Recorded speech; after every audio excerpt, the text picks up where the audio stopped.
오늘 저는 요한복음 18장 33절에서 38절 말씀을 중심으로 세상 나라 시류 따라 살 수는 없지 않는가?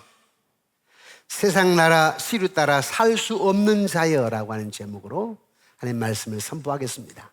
선포된 말씀을 듣고 순종하는 여러분과 여러분 자녀 손손들에게 성령님의 기름 부으심과 성부 성자 하나님의 은혜와 복이 차고 넘치기를 주의 이름으로 축원합니다. 지난 3일 국민들의 온통 관심사는 누가 대통령이 되느냐라는 것이었습니다. 그리고 지금은 국민들의 온통 관심사가 나라가 어떻게 될 것인가, 앞으로 정치는 어떻게 될 것이며 경제는 어떻게 될 것인가 라고 하는 것입니다. 그러나 이 성경은 분명하게 선언합니다. 하나님이 이 나라의 운명을 다스리시는 분이다. 하나님이 이 나라의 역사를 책임지시는 분이시다 라고 얘기합니다. 다니엘서 4장 17절에 지극히 높으신 이가 사람의 나라를 다스린다라고 얘기합니다. 지극히 높으신 위대하신 하나님, 창조주 하나님, 역사의 쳇바퀴를 돌리신 하나님이 사람의 나라를, 대한민국을 다스리신다는 것입니다. 하나님은 역사의 주권자이십니다. 그 강성한 바벨론도 아시리아도 로마 제국도 영원하지는 않았습니다. 한 나라의 흥망성쇠라고 하는 것은 단순히 정치나 경제나 군사력이 달린 것이 아니라 하나님을 경외하는 백성들이 있느냐 없느냐는 것이었습니다. 하나님을 경외하는 백성들이 얼마나 있느냐, 여기에 그 나라의 경제도 정치도 군사력도 사실 달려있다라고 하는 것입니다. 나라의 운명은 하나님께 달려있다. 하나님은 교회를 통해서 일하신다라고 하는 말씀입니다. 그리스도인들이 어떻게 살아가느냐가 나라의 미래가 달려있습니다. 여러분들이 어떻게 사느냐에 따라서 이 나라의 운명이 달려있지, 대통령이 어떻게 하느냐에 따라서 달려있는 것보다 한국 교회가 믿는 저와 여러분들이 어떻게 살아가느냐에 따라서 역사의 쳇바퀴를 돌신 하나님께서 주관하신다라고 하는 사실입니다. 아멘이십니까? 자, 그러면 여러분 좀 안심이 되지요? 여러분 잘 믿으면 되니까, 제대로 믿으면 되니까, 교회가 바로 서면 되니까 말입니다. 우리가 사는 세상은요, 세상 나라와 하나님의 나라가 있습니다. 세상 나라는 인간이 통치를 하고 인간의 가치 체계로 구성된 나라입니다. 그래서 이 세상 나라는 인간이 통치를 하다 보니까 특히 물질주의죠. 경쟁이 심하지요. 자기 영광을 추구하지요. 억압과 두려움이 있습니다. 그리고 사탄이란 놈이 통치하려고 합니다. 세상 나라는. 이 세상 나라는 창세기 3장에 아담과 하와, 인류의 첫사람 아담과 하와가 죄를 범한 이후로부터 시작이 되었습니다. 그러니까 처음 에덴 동산, 아담과 하와가 만들어졌고 에덴 동산에 두셨을 때 하나님 말씀에 순종했을 때는 하나님 나라입니다. 그러나 불순종함으로 말미암아 에덴 동산을 쫓겨나고 그러면서 세상 나라가 시작이 되었습니다. 반면에 하나님의 나라는 어떤 나라냐? 하나님의 통치와 주권이 실현되는 나라입니다. 하나님의 나라는 예수님이 이 땅에 오심으로부터 시작이 되었습니다. 그래서 예수님의 공생의 핵심 메시지가 뭐냐면 하나님 나라가 가까웠다는 것입니다. 예수님이 오시면서 하나님 나라가 가까웠다. 그렇게 시작된 하나님의 나라는 지금 현재 진행 중이시고, 그리고 주님의 재림할 때 완성됩니다. 지금 하나님의 나라는 오기는 왔지만은 완성되지 않았어요. 우리 주님 재림하시게 되면 완성이 돼가지고 그 하나님의 나라는 슬픔도 고통도 없는 나라, 죽음과 아픔이 없는 나라, 부족함이 없는 나라, 싸움이 없는 나라, 질투가 없는 나라가 완전한 하나님의 나라입니다. 자, 예수님 초림으로, 처음 오심으로 하나님 나라는 시작되었다고 그랬어요. 지금 하나님 나라가 진행되어져 가고 있습니다. 그러나 아직은 완전한 하나님 나라는 아니라고 그랬습니다. 하지만 저와 여러분은 하나님 나라 백성으로 살아야 합니다. 하나님 나라 특징이 뭐냐? 그러면 아까 세상 나라의 특징이 물질주의, 경쟁주의, 자기영광 추구, 억압, 두려움, 사탄의 통치. 그렇다면 하나님 나라의 특징은 뭐냐? 믿음입니다. 오직 믿음이에요. 공의입니다. 공의. 진리입니다. 진리. 평강입니다. 기쁨, 희락입니다. 하나님 나라의 특징은 겸손입니다. 하나님 나라의 특징은 뭐냐? 은혜입니다. 은혜. 하나님의 특징은 뭐냐? 성결합니다. 거룩합니다. 하나님 나라의 특징은 뭐냐? 영원합니다. 그리스도인들이 이 두 나라에 살기 때문에 어떤 일이 일어나느냐? 세상 나라와 하나님 나라 사이에 두 나라의 저와 여러분들이 살고 있기 때문에 어떤 일이 일어나느냐 하면 가치 충돌이 일어납니다. 가치관, 가치 충돌이 일어나요. 그럴 때 우리가 어떻게 살아야 되는가? 철저하게 성경적 가치의 기준이 확립돼야 됩니다. 성경이 뭐라고 하는가? 하나님이 뭐라고 하는가? 토마스 아켄피스의 예수라면 어떻게 할 것인가라는 책이 있어요. 저와 여러분들은 시대 상황 속에서 예수님이라면 어떻게 할까? 어떻게 하셨을까? 어떻게 생각하실까? 그래서 성경적인 가치관으로 주님이 뭐라고 말씀하시는가에 우리는 귀를 기울여야 됩니다. 하나님의 말씀을 최종 권위로 삼아야 됩니다. 시편 119편 105절에 보니까 주의 말씀은 내 발에 무엇이요? 등이요. 내 길에 무엇이라? 빛이라. 와, 주님의 말씀이 여러분 발의 등이랍니다. 여러분 길에 빛이랍니다. 그럼 되는 거 아니에요? 세상의 사조가 아무리 합리적으로 보이더라도 그것이 하나님의 뜻에 반하면 따를 수가 없는 거예요. 이래서 낙태, 부득이하게 낙태할 수 있습니다. 내가 위험할 때, 산모가 위험할 때 할 수 있어요. 아이가 잘못돼서 가능해요. 그러나 합법화시켜서는 안 돼요. 막 낙태를 합리화 합법화시키려면 어떻게 되겠습니까? 그래서 낙태를 따를 수는 없는 거예요. 동성 결혼 합법화? 그럴 수 없어요. 합법화 시킬 수 없어요. 왜? 창세기 1, 2, 3장 무너지는 거 아니에요? 하나님이 남자 여자를 만드시고 남자 여자를 결혼케 하셨으니까 그런 제도를 무너뜨리는 거 하나님의 말씀이 반하는 거 아닙니까? 그러니까 동성 결혼을 합법할 수 없는 거예요.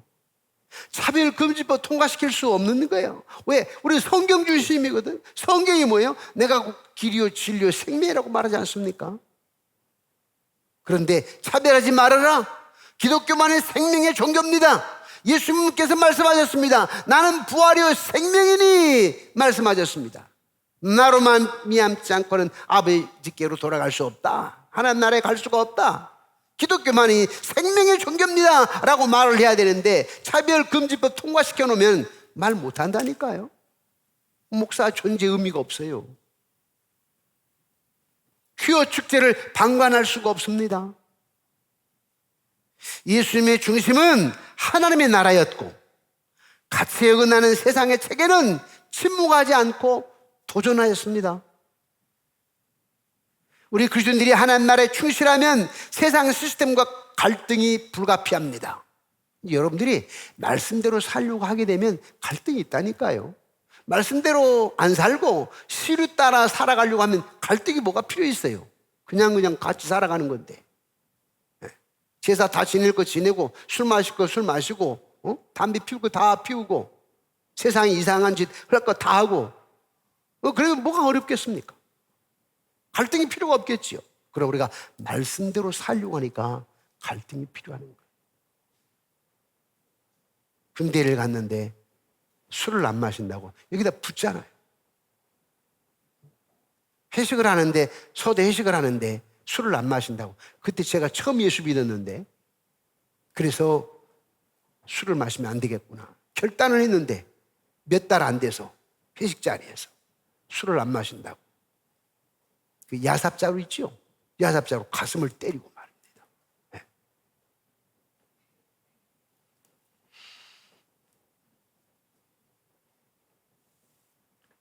그런데 시류를 따라가지 않고 거슬러 갈 때 손해를 보는 것 같은데 결코 손해보지 않습니다. 결코 손해보지 않아요. 로마서 8장 18절에 보니까 현재의 고난은 장차 우리에게 나타날 영광과 비교할 수 없도다. 우리 그리스도인들은 세상 나라 속에서 살아가되 하나님 나라에 속한 존재로 살아야 됩니다. 시대를 살되 시류를 거슬러서 하나님의 뜻을 드러내는 거룩한 저항자로 살아야 합니다. 세상 나라의 시류를 따라서 그럭저럭 살아간다면 영원한 하나님 나라를 위해 사는 성도라고 할 수 없을 것입니다. 아니, 주님이 인정하지 않을 거예요.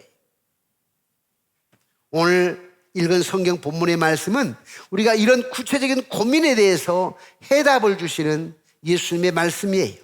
예수님께서 빌라도 총독 앞에 신문을 당합니다. 사람들이 예수가 자신을 왕이라고 했다 해서 정책으로 범죄자로 고발을 했네요. 그래서 고발을 당해가지고 빌라도 총독 앞에 예수님이 신문을 받습니다. 빌라도 총독이 물어요.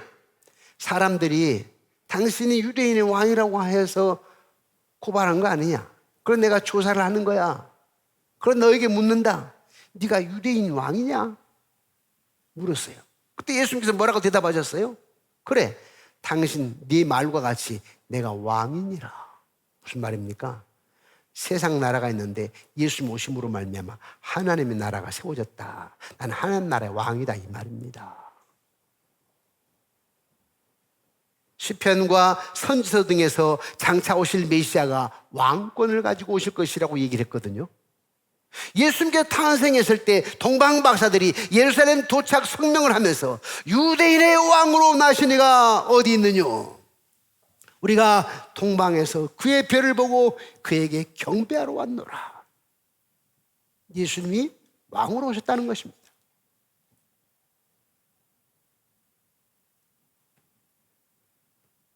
예수님께서 예루살렘 승리에 입성을 하실 때 무리들이 종려나무 가지를 꺾어가지고 흔들고 자기 옷을 벗어서 길에 펼치고 그러면서 다윗의 자손이여 호산나 찬송하리로다.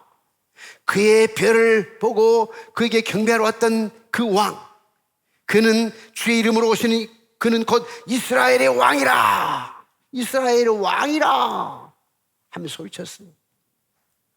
특히 요한계시록은 예수님을 묘사하면서 가슴에 금띠를 두르신 분 곧 왕으로 오셨다라고 묘사하고 있습니다. 예수님은 확실히 보이지 않는 영적 세계의 왕이십니다. 지금 여러분이 세상 나라와 하나님 나라에 살고 있다고 그랬죠. 세상 나라 대통령이 있습니다. 그러나 여러분 하나님 나라 왕이 계십니다. 그분이 누구예요? 예수님. 그분이 어디 계세요? 여러분 마음속에 계십니다. 그분이 어디 계세요? 여러분 가정 안에 계십니다. 그분이 어디 계세요? 여기에 계십니다.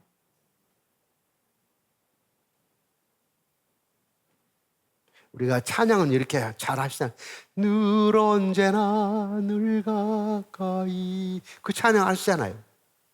그런 거 실제 생활 속에 들어가서는 주님 어디 계셔 여기 지금 안 계신 것처럼 우리가 낙심하고 절망하고 원망하고 포기하고 그렇게 살아가는 거 아니겠어요?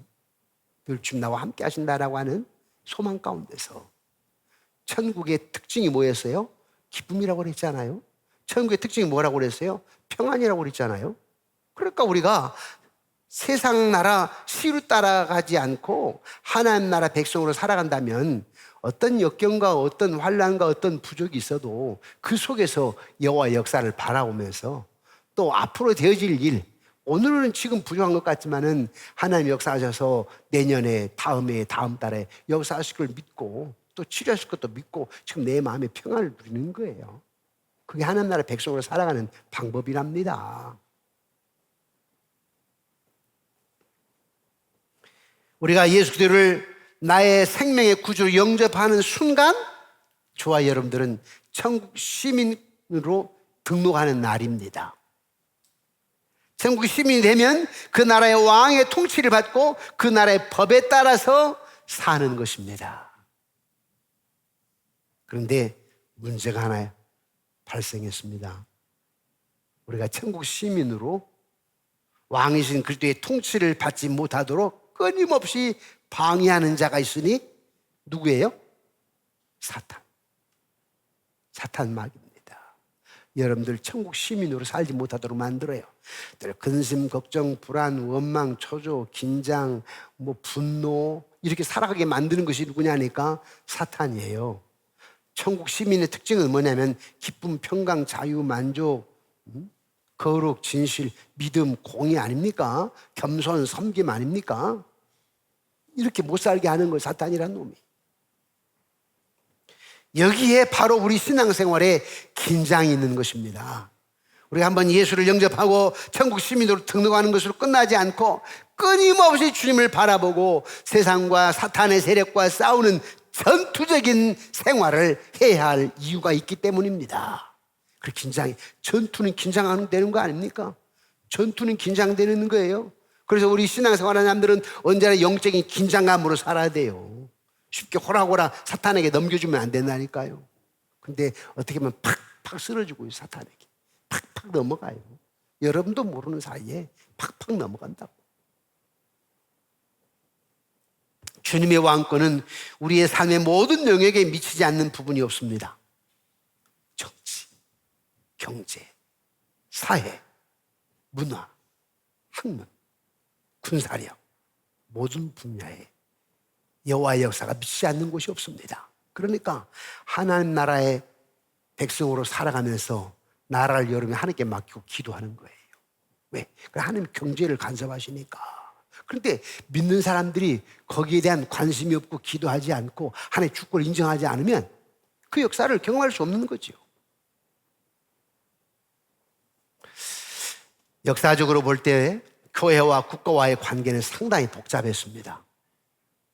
무슨 관계가 복잡했다고요? 교회와 국가 관계. 초대교회는요, 교회와 국가가 서로 대립되어 있었습니다. 국가는 교회를 박해했고요, 교회는 국가에 대항하면서 자라갔습니다.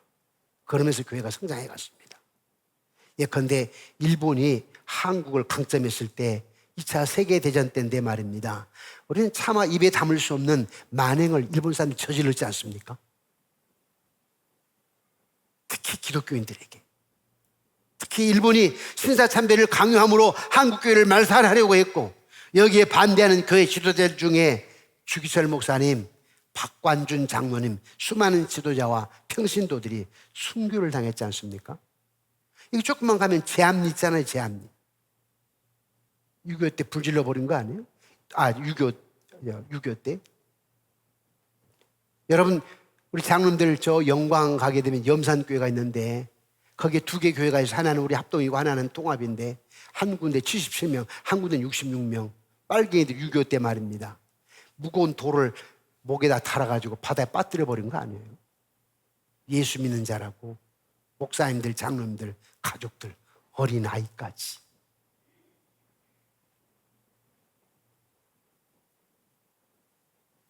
독일에도 히틀러 독재 정권이 독일 복음교회를 짓밟고 박해를 했는데 그때 신학자요 목사님인 보네퍼 목사님이 순교를 당했지요. 우리는 우리의 영적인 왕이신 그리스도에게 날마다 순종하고 따르는 삶이어야 됩니다. 날마다 그에게 영광과 찬송을 돌려야 될 것이고 예수님께 질곡과 고통과 문제와 아픔이 많은 세상을 변화시키게 오셨던 것처럼 저와 여러분도 세상을 변화시키기 위해서 아름다운 삶의 모습으로 달려나가야 됩니다. 요즘 예수 믿기 쉽지 않지요. 젊은이들이 교회를 떠나고 있지요. 이유가 뭐예요? 교회가 사실 교회답지 못해서. 교회가 교회답지 못했다고 하니까 여러분 무조건 목사에게만 책임을 떠넘길 겁니까? 무조건 여러분 장로님에게만 책임을 떠넘길 겁니까? 아니요, 여러분. 여러분들이 교회 주체입니다. 우리는 착각을 많이 하거든요. 보세요. 자, 여러분 자녀들이 왜 교회를 안 다니죠? 초등학교 때, 중학교 때, 고등학교 때 잘 다녔다고. 대학생이 되면서, 청년이 되면서, 머리가 커지면서, 이성이 점점 자라면서 안 가버려. 왜 그래요? 다 봤거든. 뭐를 봤다는 거예요? 구별된 모습이 없는 걸 보았거든. 아니, 겸손하고 하나님 주인으로 모셔야 되는데 교만하고 자기가 주인 걸 다 봤거든요. 그래서 나중에 우리 자녀들이 크면 교회 안 나가버려요. 그리고 여러분, 우리 솔직히 한번 얘기합시다. 교회 주체가 마침 목사인 경우처럼 느낄 때가 많아요. 또 그렇게 만드는 목사인 경우도 문제가 있고, 또 마침 교회가 장로님의 교회가 주체인 것처럼 생각할 때가 많아요. 자, 여러분 많이 그래 왔어요. 자, 그래 버리면 여러분 신앙생활 행복할 수가 없어요. 기쁠 수가 없어요. 여러분들이 주체가 되어야 신앙생활 행복합니다. 내가 있다. 내가 이 교회의 주체의식을 가지고 내가 섬겨가야 되고, 내가 사랑해야 되고, 내가 희생해야 되고, 내가 봉사해야 된다. 내가 십자가의 깃발을 높이 드려야 된다. 이 내 주체의식이 있어야 되지. 마치 여러분들이 착각을 해가지고 목사님이 교회 주체인 것처럼 여러분 생각해버리면 교회 생활 기쁨이 있어요? 마치 소리 큰 권사님이 교회 주체인 것처럼 여러분 생각해버리면 교회 기쁨이 있냐고요? 행복하냐고요? 아니에요.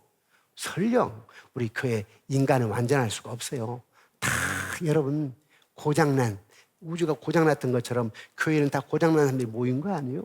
여기 하나님께서 말씀으로 여러분들을 변화시키고 성령의 능력으로 변화시켜 나가는데, 그런 모습 속에서 여러분들이 실망하고 좌절하고 원망하는 게 아니라, 누구를 탓할 게 아니라 나 자신이 주체의식을 가져야 됩니다. 여러분들이 교회입니다. 여러분 속에 예수님이 계십니다. 여러분들이 변하면 돼요. 아, 저분이 못하면 내가 하면 되지. 따질 거 없어요. 묻을 거 없고 따질 거 없고 서로 피차. 우리는 하나님 나라의 특징이 뭐라고 그랬어요? 공의, 정직, 섬김, 성결, 섬김, 희라, 행복, 화평 아닙니까? 여러분들이 주체의식을 가지고 그걸 여러분들이 만들어 가야 된다니까요. 그래야 한국교회에 소망이 있습니다. 제가 이렇게 설교를 하는 저도 책임감을 가지고 나부터 정말 성도님들이 이렇게 살아가는 공동체를 만들어야 될 생각을 하지만, 근데 일단은 여러분들이 그런 선입견을 가지고 있어요. 한국교회 대부분 성도님들이 그런 선입견을 가지고 있어요. 마침 교회 주인이 장로인 것처럼, 마침 교회 주인이 담임 목사인 것처럼. 혹시 그렇게 느껴졌다 할지라도 여러분들이 주체의식을 가져야 됩니다. 네, 여러분들이 그렇게 가버리면 시류 따라가는, 세상 시류 따라가는 사람입니다.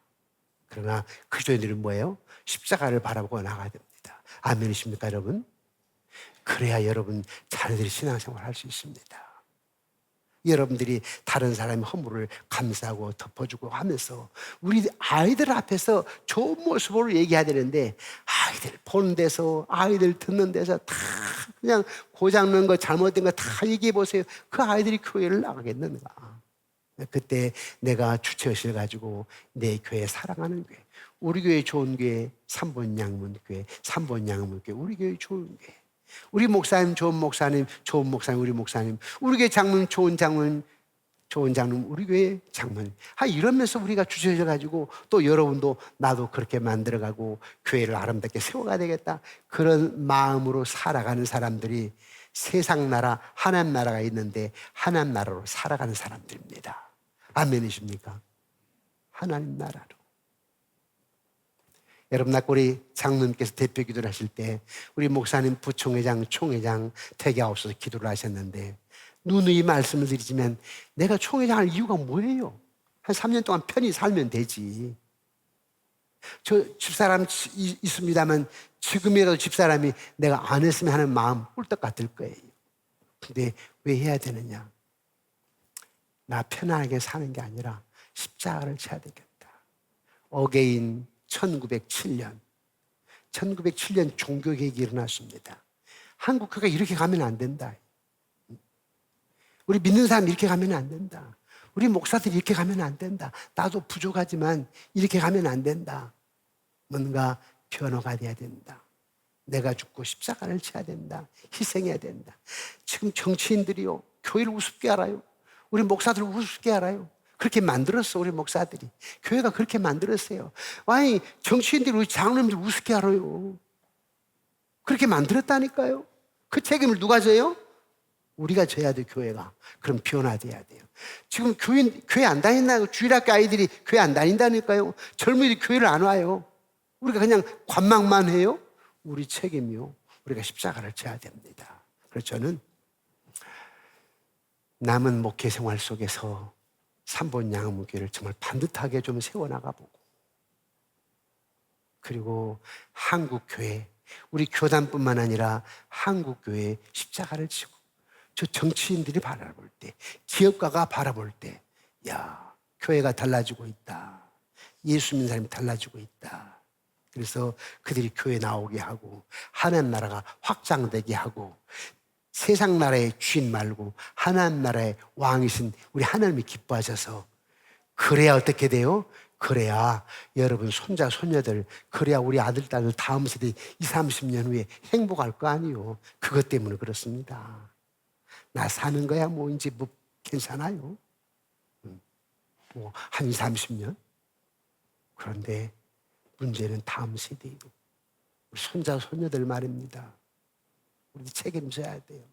여러분들이 그냥 적당히 살아가는 것은 시류 따라가는 겁니다. 우리는 지금부터 다시 한번 기독교인으로 사는 게 무엇일까? 그리스도인으로 사는 게 무엇일까? 시대의 말씀에 어긋났을 때 예수님도 저항하셨고, 시대의 말씀에 어긋났을 때 선지자들이 저항을 했고, 시대의 말씀에 어긋났을 때 초대교회 성도들이 저항했었고, 그래서 세운 나라가 어떤 나라요? 하나님 나라 아닙니까? 교회가 세워졌던 거 아닙니까? 복음이 접하됐던 거 아닙니까? 우리는 숙제가 남아있어요. 이제 우리도, 저와 여러분도 70이 됐건 80이 됐건 오늘 이후에 나는 교회의 주체다. 목사님이 아니고 장모님이 아니고 내가 교회의 주체야. 내가 세상의 시로 따라가면 안 되고 말씀 따라가야 된다. 그래야 내 자녀들이 행복을 누릴 수가 있다. 그래야 하나님 나라가 확장될 수가 있고, 역사의 쳇바퀴를 돌리신 분은 하나님이신데 누구를 통해서 이루어 가시느냐? 교회를 통해서, 여러분들을 통해서. 그럼 여러분들이 얼마나 중요한 사람들입니까? 오늘 이유는 적어도 삼본 양무교회 교우 여러분, 여러분들이 삼본 양무교회 주체인 것을 꼭 기억하시기 바랍니다. 누구 때문에 조금 시험 받았다고 교회를 그만둬버리겠다, 믿음 생활 그만둬버리겠다, 이 말은 이게 아니에요. 여러분들이 주체입니다. 앞으로 여러분들이 주체. 삼본 양문교회를 여러분들 아름답게 세워나가야 되고, 여러분들이 한국 교회의 아름다운 모습을 비춰야 되고, 그래서 많은 지역 사람들에게, 아니 정치하는 사람들에게까지도 우리가 거룩한 영향력을 미쳐서 하나님 나라를 확장을 시켜 나가고, 세상 나라가 아닌 하나님 나라를 왕으로 예수 그리스도를 모시면서 하나님의 역사를 주관하심으로 말미암아 우리 다음 세대가 예수 안에 행복 풍요를 누리고, 이 나라 이 백성을 통해서 땅까지 복음을 선포하는 나라, 선교하는 나라, 여러분들이 쓰임받는 나라. 그것 때문에 여러분 사업장을 하나님께서 번창을 시켜주시고, 그 일 때문에 여러분 자녀들의 장래를 축복하시고, 왜? 그런 사람 일을 해야 되니까. 그래서 하나의 역사를 경험하는 저와 여러분들이 되어주시기를 주님의 이름으로 축원합니다.